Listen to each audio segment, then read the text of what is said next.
आन्या एक प्यारी सी 10 साल की लड़की थी जो अपनी माँ के साथ एक अजीब सी दुकान पर गई थी। दुकान में बहुत सारी पुरानी चीजें और गहने थे, लेकिन आन्या की नजर एक गुड़िया पर पड़ी। वह गुड़िया बहुत अजीब लग रही थी। उसकी आंखें ऐसी थीं जैसे वह हर वक्त कुछ देख रही हो। आन्या ने अपनी माँ से गुड़िया खरीदने की बहुत जिद की और आखिरकार उसकी माँ ने उसे खरीद लिया। लेकिन उन्हें नहीं पता था कि यही गुड़िया उनकी जिंदगी को बदल देगी।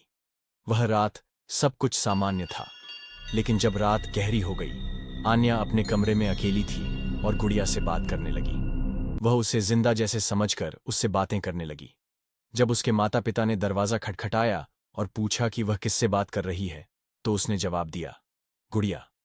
माता पिता ने इसे उसकी कल्पना समझा और नजरअंदाज कर दिया, लेकिन वो नहीं जानते थे कि गुड़िया के कारण कुछ अजीब सा हो रहा था।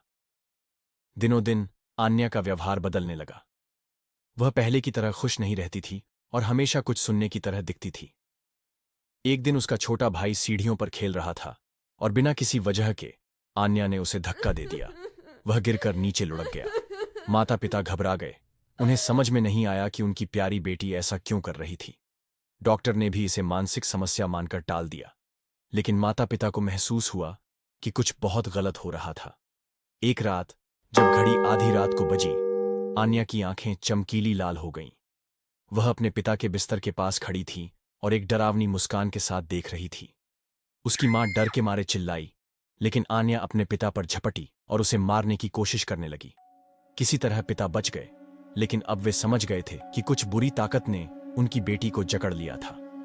परिवार ने घर छोड़ने की कोशिश की, लेकिन दरवाजे बंद हो गए थे। वे अंदर फंसे हुए थे। आन्या के शरीर की हरकतें अजीब हो गईं और उसके पीछे एक काली छाया मंडराने लगी। माता पिता बहुत डर गए थे और उन्हें समझ में आ गया था कि अब भागने का कोई रास्ता नहीं है। वो अंत में एक पुजारी के पास गए। पुजारी ने कहा कि घर में कोई बुरी आत्माएं फंसी हुई है और इनसे मुक्ति पाने का एक तरीका है, गुड़िया। पुजारी ने कहा कि हमें गुड़िया ढूंढनी होगी, क्योंकि वही सब कुछ बदल सकती है। माँ बाप ने हर जगह तलाशी ली, लेकिन गुड़िया कहीं नहीं मिली। फिर पुजारी ने देखा कि आन्या के चेहरे पर शैतानी हंसी थी और गुड़िया की आवाज सुनाई दी। तभी उन्होंने देखा कि गुड़िया आन्या के कमरे में कालीन के नीचे दबी हुई थी।